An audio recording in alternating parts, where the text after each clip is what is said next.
Hello, hi. Welcome back, everyone. If it's your first time here, my name is Karen Gale and I like to read.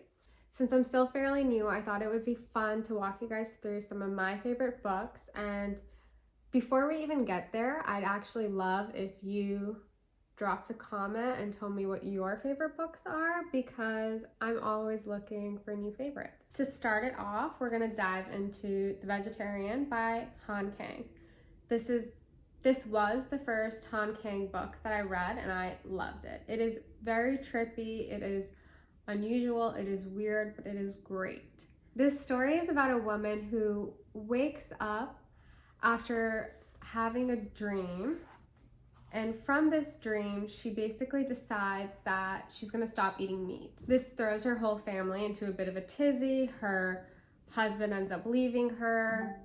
Her parents aren't happy, whatever. And this book kind of explores themes of art, madness, self-sovereignty. Next, we're gonna talk about Laughter in the Dark, getting into some Russian lit. It's the story of Albinus, a respectable middle-aged man and aspiring filmmaker who abandons his wife for this woman named Margot. And Margot does him dirty. She falls in love with this other, younger, cooler guy, and they turn Albinus into a bit of a fool. I think the language is amazing. It is obviously written by a great author, and it's very funny. I love books that can be dark and a little bit out there, but also employ a lot of wit and humor. Next, we got Malina by Ingeborg. This I read over the summer, and it is very confusing, but I loved it. We're introduced to this narrator, who I don't think an unnamed narrator. She's a writer in Vienna, and she's torn between two men, the man she lives with and another guy. And she basically is spiraling into a bit of madness. She's talking about the female condition, the acts of violence that women experience, but she does it in it's confusing. It's not a very linear plot, and it's almost like a stream of consciousness, but it's really good. And the imagery is so strong. 10 out of 10. Next, we've got The Guide. The Guide is by R.K. Narayan. It was written a long time ago. Let me get specific here. 1958. It was made into a film in the Indian film world, South Asian film space. But I think the film, I've never watched it, does deviate from the plot. This is a story about Raju, who is released from prison and ends up becoming a bit of a holy man. It's like a very funny story of a con man. I think I need to reread this, because I've always wanted to, because I do think about it often. The plot's a bit wonky for me, but I do remember I enjoyed this thoroughly. I love when books are satirical, and I found this to be that. This one. Okay, this is The Devil in the Flesh by my guy Raymond. So this book I picked up by chance at Barnes & Noble. It was in the classic section, and it is so slim. We love a slim book over here. It was translated from French into English. Raymond wrote, I believe, 2 small novels and maybe a play, something like that. He died when he was very young, I think like at the age of 20, 22 maybe, but you can clearly tell this guy was talented. Reading this book made me wish I was proficient in French so I could read it in French. It is incredibly funny. Let me dive into the plot for you. Written when its author was a teenager, the semi-autobiographical Confession is the story of an illicit love affair between a 16-year-old boy and the wife of a soldier during the final year of the First World War. They meet in secret, intoxicated by passion, burning the letters she receives from her husband. Even when their scandal is discovered, they hurtle desperately on towards tragedy. Amoral, spare, and unsettling, The Devil in the Flesh became an instant bestseller, and its author was hailed as a genius before dying tragically at the age of 20. I think this is also a great summary for a book. It really tells you what it is. The author just perfectly encapsulated what it is to be infatuated and young and completely enamored by someone else and to risk it all. The other thing that I remember strongly from this book is that the characters in here, obviously because this is like, the final year of the First World War, they're always going for these long walks. They literally walk everywhere. It's just, wow. But it's really good, and it's so quick and easy to read. I loved it. We got my girl, Otessa. I am a big Otessa fan. I think I've read everything she's published now, and I'm eagerly awaiting the new book coming out in 2022. But McGlue is a novella. I don't think enough people on BookTube really talk about it. Of course, the first Otessa that I read was My Year of Rest and Relaxation, which I loved. It's quite funny, very dark. But this one I think it really is superior because of what she's doing with language. How she's manipulating language, the way that she's using words to really evoke a vibe and a scene and create this character is marvelous. This is a story of a man who suffered a fatal brain injury and is kind of slipping in and out of madness. He is under trial for killing his best friend. He's kind of undergoing this trial, and we're dipping into his memory and present experience to kind of unpack what's happening. We are going to talk about The Sellout by Beatty. This book is very smart, it is very clever, and it made me laugh quite a bit. In this book, our narrator has decided to bring back slavery after his tiny little town in California was removed from the map. That's the premise.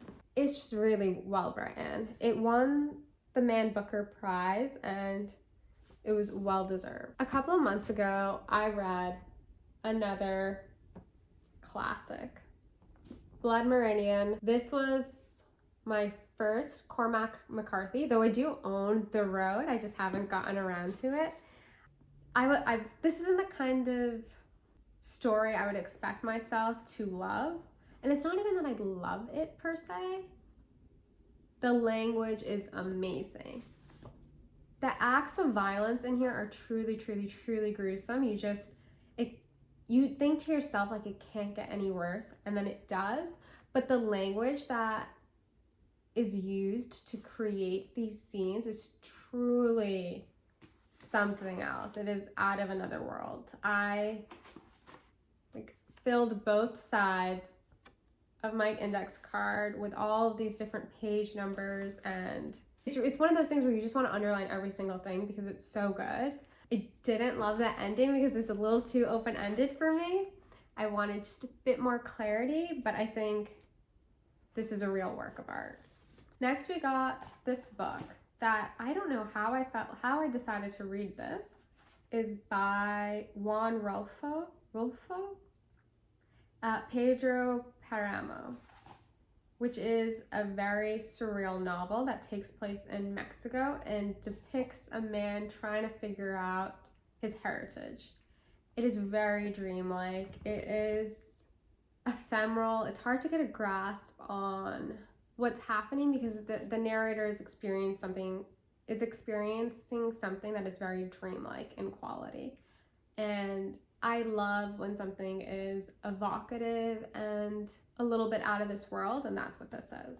We're gonna talk about these two. These two are favorites for me because they go hand in hand. We've got The Sound and the Fury and Absalom, both by William Faulkner. It is hard for me to think of these without thinking of the other. They're very connected because the ending of this would not be possible without this. But you could totally read The Sound and the Fury before reading Absalom. The Sound and the Fury is a very challenging book to read on your own. The first time I read it was in the 9th grade with the aid of my English professor and like 10 other kids. It's divided into 4 different sections. This is the story of a family. There are 3 brothers and Caddy, the sister, and Dilsey, their black servant. And the boys of this novel are obsessed with their sister's purity. We get everyone's point of view except for Caddy's, and it is hard to get through, but read it once, let yourself digest, maybe pull up a synopsis at the same time, and then come back to it and reread it, and then you're really able to appreciate it. Once you've read that, then you dive into Absalom, which follows Quentin, one of probably the most normal of the brothers, as he finds out more about Thomas Sutpen, kind of the legacy of the Old South. And it's a story within a story, and he is visiting this woman, Thomas Sutpen's daughter, and learning more about her past and the story of her father and how he came to be, his rise and fall. And it is what he learns through that and then his subsequent experiences which lead to his ultimate demise. I won't really specify who the he is because I don't really want to give a spoiler, but there are lines in here that I still think of to this day. My final favorite, and this is a hard thing to do, honestly, to talk about your favorites, because your favorites can really change and evolve depending on where you are in your life, what's going on, what's really like stuck in the back of your subconscious, like what themes and images come back to you. This is evolving, but I guess like these are my mainstays. Yes, it could change though, because it could just be in 2 years that I'm like, the guide is not it anymore. I'm not about that life, but we will see. So the last one I'm going to talk about is The Master and Margarita. This is another Russian lit tome text, seminal text. It is great. It's very funny. There's like 2 different plots or narratives happening at the same time. One is the story of Pontius Pilate. The second is the devil coming to Moscow. And then there's a story of the Master and Margarita, and Margarita's desire to be reunited with the Master, who is languishing in despair in a hospital. Margarita is one of my favorite female characters in literature. I think she is so brave and very enterprising and humorous. Now that you guys have discovered some of my favorites, I would love to know if any of my faves are your faves, if you read any of them, if you strongly dislike them. Let me know in the comments, and until next time.